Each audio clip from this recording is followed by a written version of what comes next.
¿Qué tal? Buen día. Es un gusto saludarlos a todos. Les saludo con mucho gusto, su amigo el doctor Fabricio Ortiz. En esta ocasión para platicar con ustedes acerca de una herramienta muy importante que tenemos los especialistas en cuidados intensivos que estamos a cargo de pacientes postquirúrgicos, que es la evaluación mediante ultrasonido enfocado realizado a la cabecera del paciente. En unos breves minutos platicaré con ustedes acerca de este importante tema. Eh, el estudio del sonido como tal, desde la historia, pues ha sido blanco de muchas investigaciones desde antiguas civilizaciones, pero que tomó auge muy importante a partir de la Primera Guerra Mundial, sobre todo con fines de navegación guiadas por sonido. Sin embargo, la utilidad de estas propiedades físicas del sonido toma relevancia en la medicina moderna a principios del siglo XX, en donde pues muchos médicos se debaten o compiten por quién fue el primero en utilizar el ultrasonido con fines de diagnóstico. Sin embargo, el neurólogo y psiquiatra austriaco Karl Dussig, allá por el año 1942, con un dispositivo muy primitivo como el que ustedes ven en la imagen, intentaba visualizar tanto los ventrículos cerebrales como tumores a nivel del sistema nervioso central. Fue la primera descripción que se tiene acerca del uso del ultrasonido en la medicina moderna con fines de diagnóstico. Sin embargo, ya aterrizado a la unidad de cuidados intensivos en la utilidad en la práctica moderna, pues comienza por allá a finales de los años 70, cuando comienza a serse utilizado para poder diagnosticar la presencia de hemoperitoneo en aquellos pacientes que tenían trauma cerrado de abdomen. Esto posteriormente deriva a diseñar, por allá a finales de los años 90, el protocolo FAST, que fue uno de los primeros utilizados, sobre todo en el contexto de traumatología o de cirugía de trauma. Y posteriormente, en los años 90 y hasta la actualidad, se han desarrollado un sinnúmero de estudios y de protocolos que han llevado a la utilización del ultrasonido como lo conocemos ahora. En el caso del terreno de los pacientes con patología quirúrgica, pues bueno, esto puede ser utilizado para múltiples contextos, desde la valoración prequirúrgica, que el ultrasonido ha tomado cada vez más auge para poder identificar a aquellos pacientes que sufren un riesgo de ser sometidos a una cirugía, ya sea cardíaca o no. Durante la anestesia, tanto para los procedimientos ecoguiados, la colocación de catéteres, la intubación, la anestesia, así como para la reanimación con líquidos durante el transoperatorio. Y bueno, y en los cuidados postquirúrgicos, que es lo que a nosotros atañe. Aquí, obviamente, la gama de estudios y de utilidades que podemos darle al ultrasonido, pues es muy amplia. Sin embargo, en la plática nos centraremos en estos cuatro pilares, que son los que consideramos más importantes en este tipo de pacientes, que es el estado de choque, la falla respiratoria, el ultrasonido abdominal y vascular en los pacientes con patología quirúrgica. Bueno, para poder nosotros iniciar debemos tener un conocimiento al menos básico de lo que es la ecocardiografía. Si bien esto puede tener niveles de aprendizaje y la ecocardiografía avanzada probablemente sea la de mayor utilidad, pues esto requiere, por un lado, equipos que sean de nueva generación y un adiestramiento por parte del médico que lo realiza. Para ser honestos, la ecocardiografía esofágica cada vez es más utilizada en el terreno de los cuidados intensivos y principalmente en el paciente postquirúrgico probablemente tenga una mayor utilidad debido a que brinda una mayor facilidad para la evaluación. Muchas veces el paciente postquirúrgico, por el edema, por la presencia de vendajes, por heridas quirúrgicas, es difícil hacer un ecocardiograma transtorácico y el transesofágico nos permite una mejor visualización y caracterización de estos pacientes. Sin embargo, pues como lo comentamos, requiere de equipos especiales y de un entrenamiento mayor. La ecocardiografía básica pues se sustenta principalmente en la transtorácica, en la cual, como sabemos, al realizarlo sobre la caja torácica, el esternón, pues emite una serie de sombras acústicas, esas estructuras óseas, y solamente podemos visualizar el corazón por algunas ventanas, las cuales, dependiendo de la localización y dirección de la sonda, podremos ver una serie de ventanas a estudiar.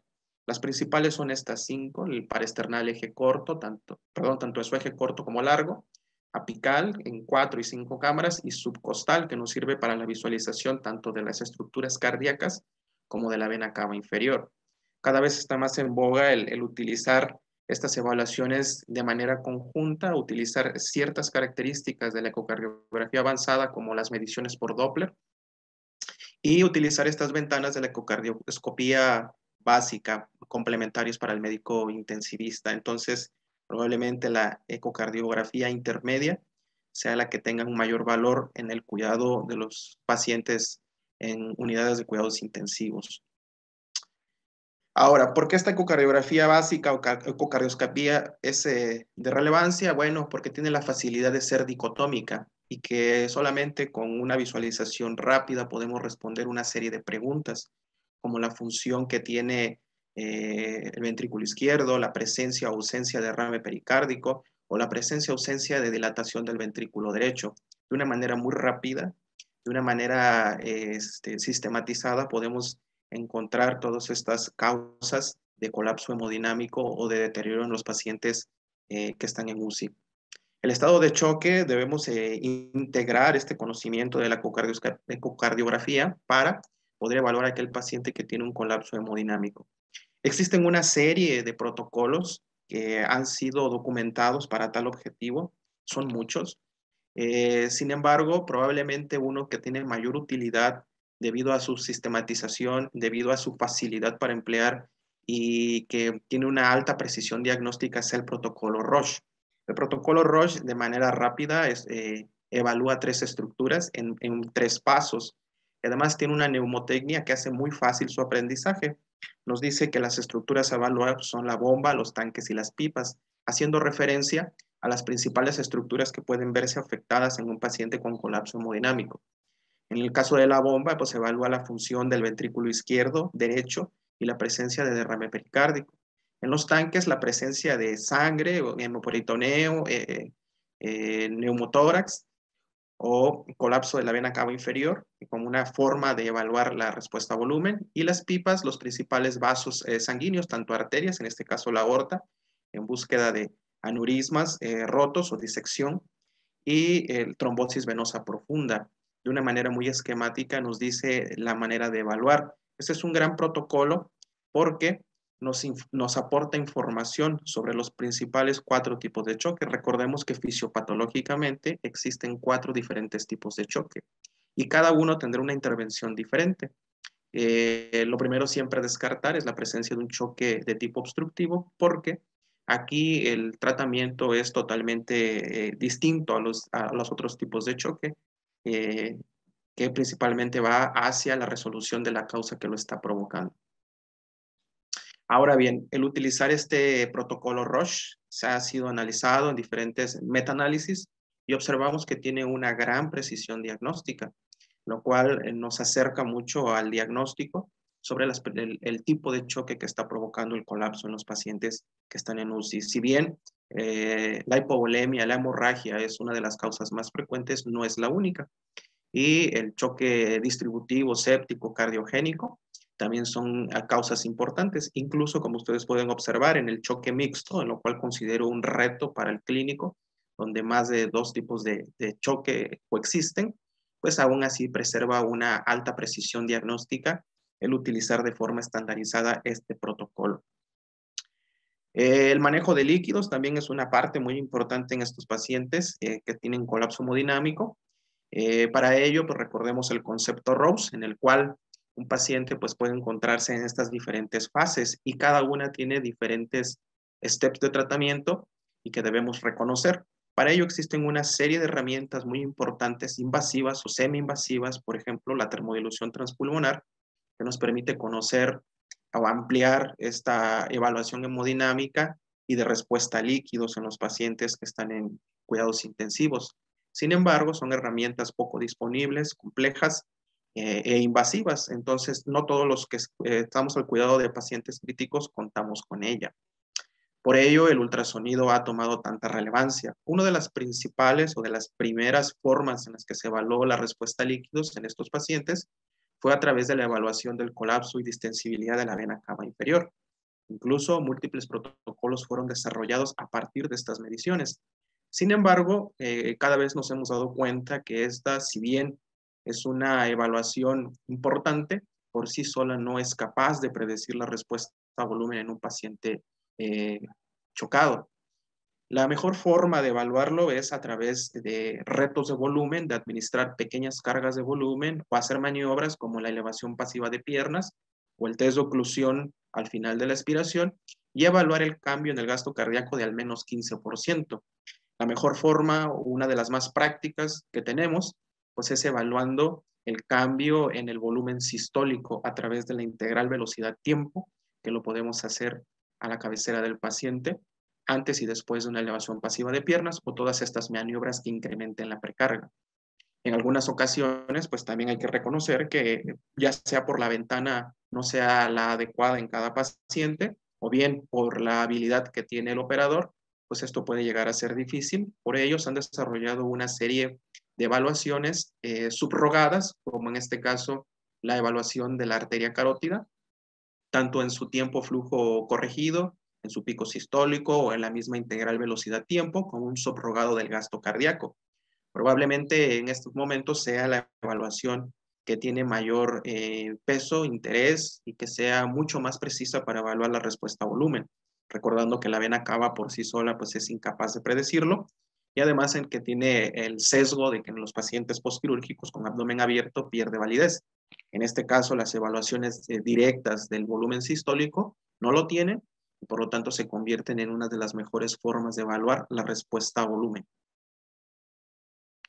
Otra de las utilidades que tiene la ecografía en el paciente posquirúrgico es la falla respiratoria. Recordemos que en el paciente posoperado pues existen muchas causas de disnea o de insuficiencia respiratoria, donde la neumonía, las atelectasias o la trombosis, la embolia pulmonar pues son una de las más frecuentes.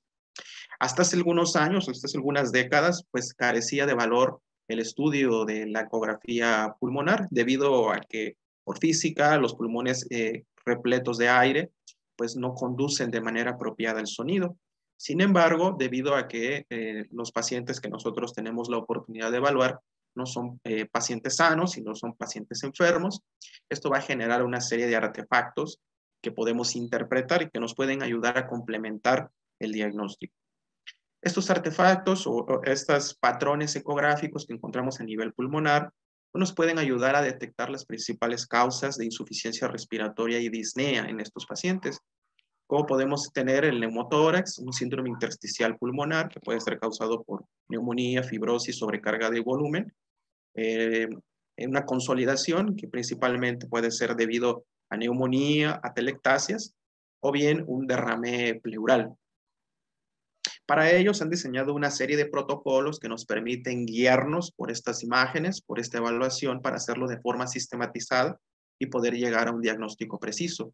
Uno de los que tiene ya más años en la práctica clínica es el protocolo Blue, el cual de una manera muy rápida y con solamente 3 focos por cada hemitórax y una evaluación vascular, nos permite encontrar de forma sistematizada las principales causas de disnea en más de un 90% de nuestros pacientes. Esta evaluación toma alrededor de 5 a 6 minutos realizarla y de una manera muy rápida y con una gran precisión, comparada con la tomografía, podemos encontrar estas que son las principales causas de disnea y de insuficiencia respiratoria en los pacientes críticos y además que son las causas que potencialmente pueden llevar a complicaciones graves y la muerte a nuestros pacientes. Tener una herramienta que de manera muy rápida y muy precisa podemos encontrar la causa de esta insuficiencia respiratoria, bueno, nos abre las puertas a poder tener intervenciones de tratamiento más oportunas. Existe un tamizaje, además, en el cual evalúa de manera sistematizada 6 zonas de cada hemitórax con fines de clasificatorios, que es el LUCE Score, en donde todas estas artefactos, todos estos patrones ecográficos, podemos calificarlos en cada zona del pulmón. ¿Cuál es el objetivo? El principal objetivo pues, va a ser llevar una manera estandarizada y de seguimiento estas imágenes ecográficas pulmonares y poder determinar si el tratamiento o la intervención que estamos realizando, llámese antibióticos, elevar el PIB, posición prona, etcétera, tienen está teniendo efecto o no sobre el tratamiento de este paciente. Es una manera estandarizada de cuantificar los hallazgos pulmonares. El ultrasonido abdominal, pues definitivamente es una de las principales utilidades en los pacientes quirúrgicos, recordando pues que no todos los pacientes quirúrgicos tienen patología abdominal, sin embargo, fue una de las primeras utilidades que tuvo en este contexto, principalmente en el trauma, como les había recordado, o les había comentado, allá por los años 90 comenzó este protocolo que es FAS, en aquellos pacientes con trauma cerrado de abdomen. Y lo que trataba era de manera estandarizada buscar la presencia de hemoperitoneo o hemopericardio. Como sabemos, se evalúa 4 estructuras, principalmente el espacio de Morrison, el espacio hepatorrenal, esplenorenal, el púbico, el suprapúbico en búsqueda de líquido y el subsifoideo. Posteriormente, este protocolo se le agregaron ventanas de la ecografía torácica, de la ecografía pulmonar, para buscar neumotórax en el protocolo IFAS.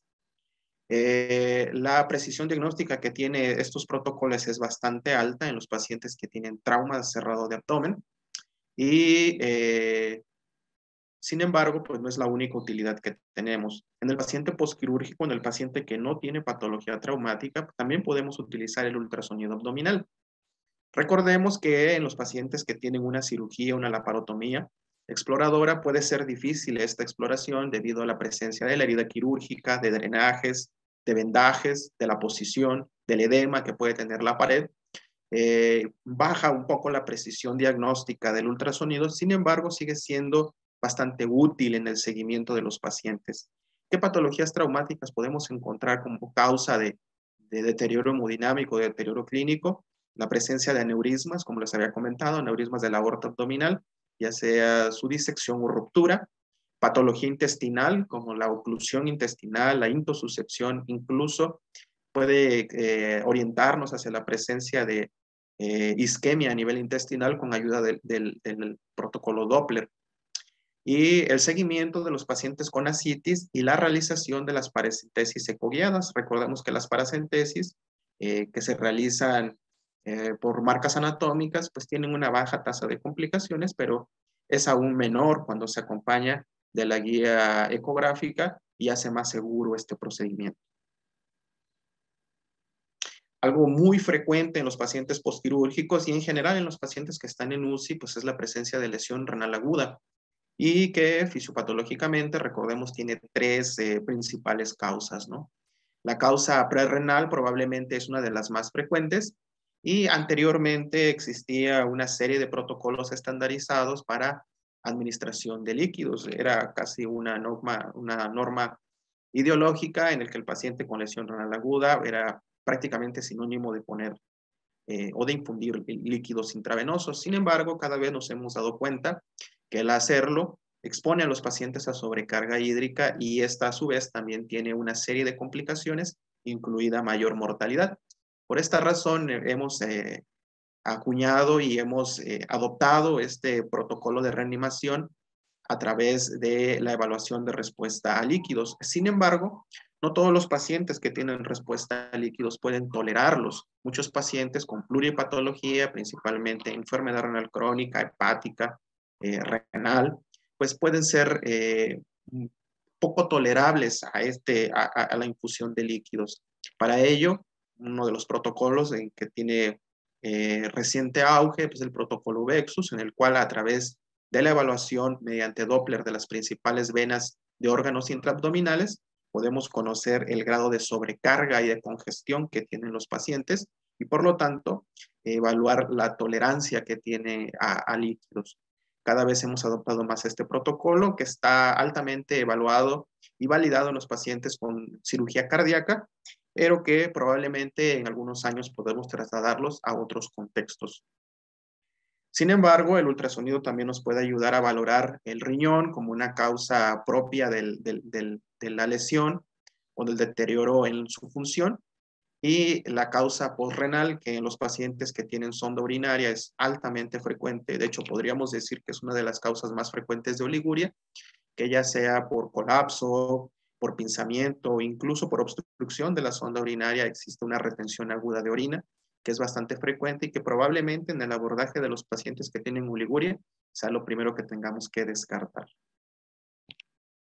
El ultrasonido vascular, de igual manera, es otra de las utilidades muy importantes en el contexto del paciente quirúrgico, en donde la colocación de accesos vasculares, ya sea de tipo venoso central, periférico o arterial, ha tenido un gran auge, ¿no? Esto nos permite que esta intervención sea más segura, disminuye el tiempo y el número de intentos con el que se logra canalizar un acceso venoso o arterial. Hace más seguro este procedimiento que en anteriores ocasiones, en otros años, en otras décadas, pues se asociaba a una gran tasa de complicaciones, muchas de ellas que incluso podrían ser mortales, como el neumotórax a tensión. Cada vez es menos frecuente con el apoyo de estas herramientas y se ha convertido en un estándar de tratamiento, en donde la ecografía vascular y la colocación de accesos guiados por ultrasonido en tiempo real, pues es ahora un estándar de tratamiento.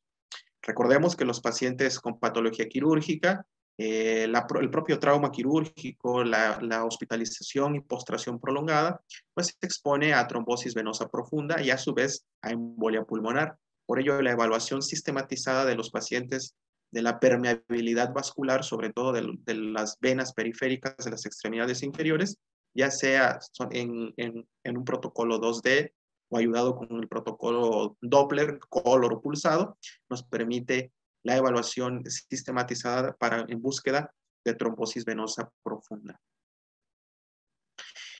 Y así podríamos continuar. Las utilidades de la ecografía en los pacientes es amplia, es muy variada y nos llevaríamos toda la mañana o quizás toda la tarde platicando acerca de sus utilidades, pero pues obviamente por cuestiones de tiempo hemos enfocado nuestra plática a las principales utilidades.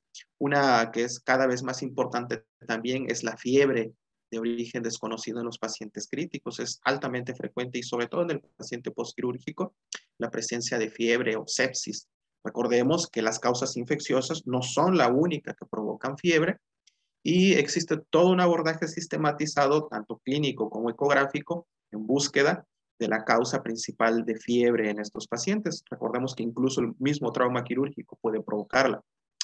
Pero de las causas infecciosas, que también es una alta proporción de pacientes, estas son las principales causas de fiebre y sepsis en el paciente postquirúrgico, donde neumonía asociada al ventilador pues es evidentemente la más frecuente y la evaluación seriada mediante ecografía pulmonar nos permite detectar de manera oportuna su presencia y así también como la respuesta al tratamiento.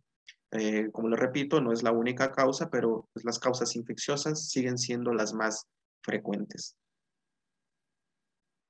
Ahora bien, ¿qué ventajas ofrece utilizar este ultrasonido? Porque muchas veces se puede quedar en el simple y llano hecho de utilizarlos como una extensión de nuestra evaluación clínica. Pues cada vez hay más evidencia que el utilizar estos tipos o estos protocolos, este auxiliar diagnóstico, pues ofrece muchas ventajas a los pacientes. Cuando se han comparado protocolos que utilizan de manera estandarizada todas estas evaluaciones ecográficas contra el cuidado estándar que se refiere a simplemente utilizar la evaluación clínica, pues obviamente los pacientes que tienen ultrasonido o que se evalúan con el ultrasonido, pues tienen todavía un mejor abordaje. Recordemos pues que es una herramienta cada vez más disponible en unidades de cuidados intensivos, pero también en servicios de urgencias o incluso en piso de hospitalización cada vez están más presentes, es práctico, es rápido de hacer, se puede hacer todo este tipo de evaluaciones a la cabecera del enfermo y las veces que sean necesarias. Muchas veces trasladar un paciente crítico que tiene colapso hemodinámico, que tiene una dosis altas de aminas presoras o que está severamente hipoxémico, es difícil trasladarlo a la sala de tomografía o a la sala de rayos X y el ultrasonido pues lo puedes hacer a la cabecera del enfermo. Lo se puede hacer cuantas veces sea necesario, no expone a radiación e incluso puede ser más barato. Pero no solamente esas utilidades que todos ya conocemos, sino el utilizar estos protocolos de forma estandarizada mejora el diagnóstico hasta en un 35% de pacientes e implica un cambio en la terapéutica hasta en un 60% de pacientes cuando se hace de manera estandarizada. ahorra, disminuye los costos, disminuye la utilización de otras formas de diagnóstico por imagen, como las radiografías, la tomografía o ultrasonidos realizados por un médico radiólogo, y hace mucho más precisa la administración de líquidos. Y esto se ve documentado al disminuir los balances acumulados a 7 o a 15 o a 30 días, lo cual se ve reflejado en un menor tiempo de ventilación mecánica y una menor estancia en UCI.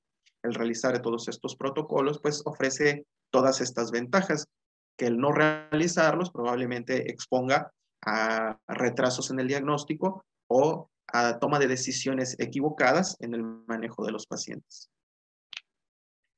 Y bueno, pues como conclusión, les puedo decir que la ecografía en el punto de atención a la cabecera del enfermo en los pacientes postquirúrgicos, bueno, tanto de patología quirúrgica como médica, pues es una herramienta cada vez más disponible que nos permite mejorar nuestra práctica clínica, que es una habilidad que todos los que estamos en contacto con pacientes críticos, ya sea en primer contacto o unidades de cuidados intensivos, debemos adquirir y que debemos seguirnos actualizando, capacitando, buscando certificaciones para que ofrezcamos una evaluación que sea correcta, óptima, y que esto se vea reflejado en un mejor desenlace de nuestros pacientes.